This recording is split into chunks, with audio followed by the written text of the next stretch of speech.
Hi everyone, flexible working.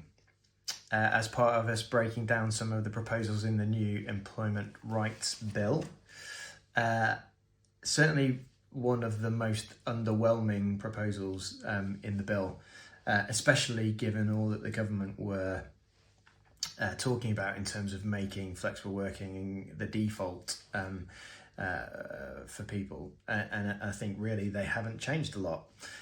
Employers will be pleased with that.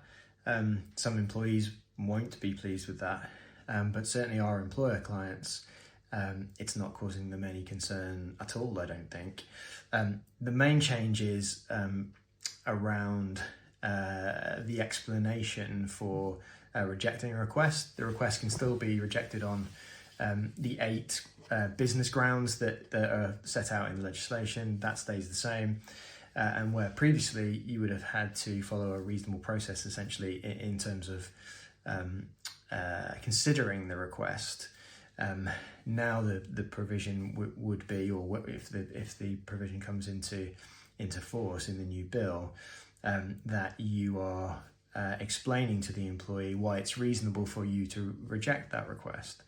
So not a huge amount of difference. I suspect practically employers were generally explaining to employees why the request had been rejected in any event, because that would be part of dealing with it reasonably overall in terms of the process.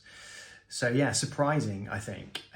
Some of the other changes that we've talked about are much further reaching. This one doesn't really seem to change very much at all, and it's almost like a little nod to the fact that flexible working was a thing that they talked about, but yeah, not really changing much. So again, no need to change policies, procedures yet. It's not actually in force. Worth keeping an eye on in terms of a small tweak, I suspect, to flexible working policies in the future, but hopefully that's useful for now.